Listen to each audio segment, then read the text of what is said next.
Why America's $1.5 trillion student loan crisis has spiraled out of control.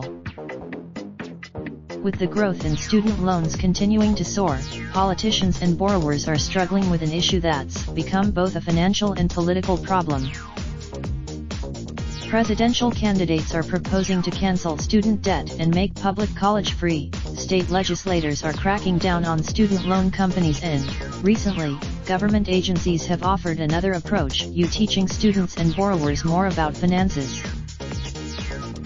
The Treasury Department recommended earlier this month that colleges should require students to take financial literacy courses, and representatives from the Department of Education told a group of financial aid professionals this week that the agency is planning to add robust financial literacy tools to students can use to apply for financial aid and manage their student loans.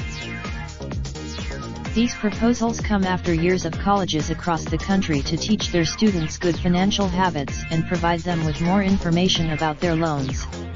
The idea behind, ultimately, it's a laudable goal to help college students better understand their loans and their finances, but the question of how much to emphasize financial education underpins a broader debate about student debt, its causes, consequences, and possible solutions. Robert Kelchen, a Seton Hall University professor who studies higher education finance, said lawmakers and experts often ask whether people are making bad financial decisions or if they simply don't have enough money. The answer is providing students and families with more information enough to curb our nation's $1.5 trillion student loan problem? So far, part of the challenge with using financial education to address the college affordability and student loan problem is that broadly, increases in financial literacy do little to change behavior.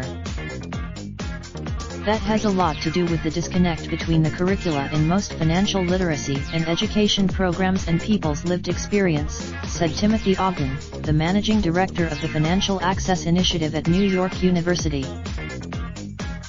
Much of what is taught and measured in traditional financial literacy and financial education courses is how to evaluate relatively good choices through understanding concepts like interest rates or the difference between certain types of investment opportunities, he said. But the consumers who deal with the most dire consequences from a poor financial decision, low-income Americans with financial constraints, typically aren't facing these choices. Instead, part of the reason why financial education is irrelevant to so many Americans, he says, is because the curricula were developed during a time when most workers could count on a biweekly paycheck at a stable job. These days, very basic financial education concepts, like compound interest, are based on a belief about a way income works. It starts low in your 20s and then steadily goes up over time, Ogden said. If that's the economic trajectory of your life, then the typical advice to stash away as much money as possible in retirement and other investment vehicles makes sense, he said. But if your income these days, some colleges are adapting to students' financial realities and working to send them information that's relevant at a time when it may be most useful. For example, over the past several years, more colleges have started sending student debt letters, which provide students with information like how much they've already borrowed, their future monthly payments, and other personalized information about their loans. But the data on these students are making financing decisions based on the prices and the constraints they face, said Drew M. Anderson, an associate economist at the Rand Corporation. A lack of information, and for some students, the right financial decision is actually to borrow more.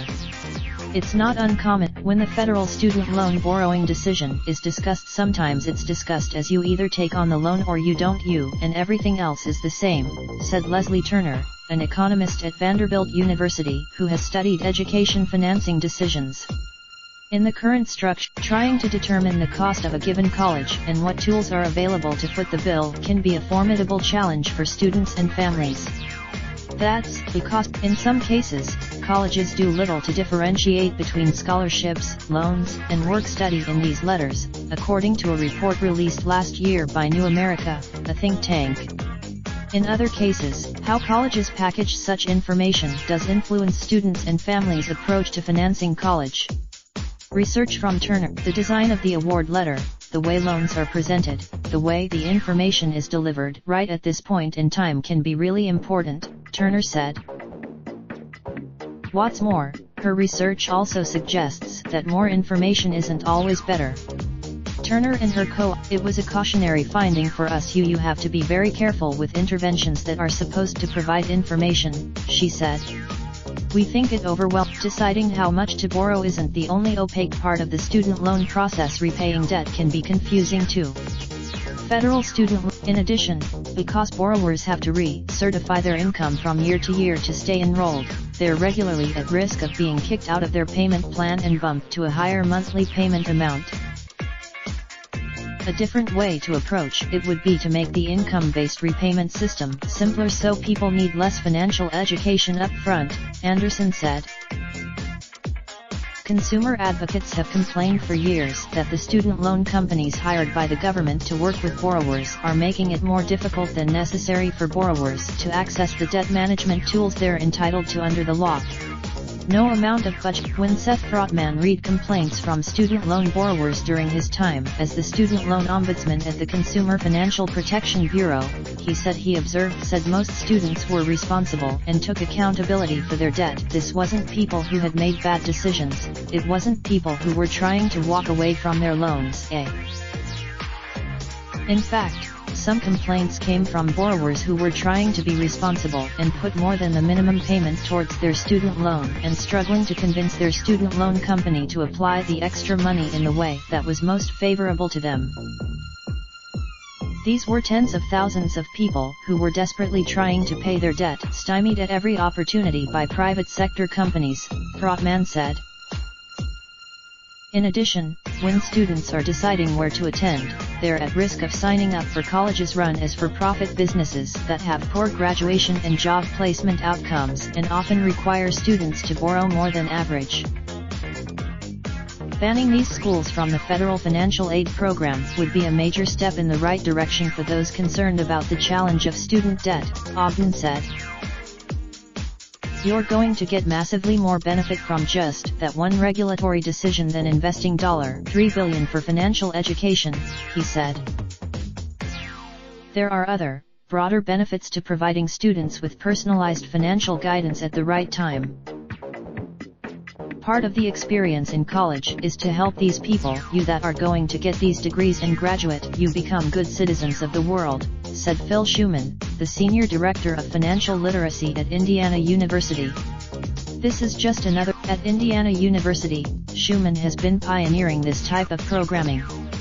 IU began these programs are part of a broader initiative at the school called, which also includes efforts to make tuition more standardized and predictable and guarantees that if students follow an outlined degree path can't access a required course to complete their degree on time, they're entitled to that course for free in a future semester. These efforts have Schuman said he thinks of these initiatives as part of a two-way street of financial responsibility in college.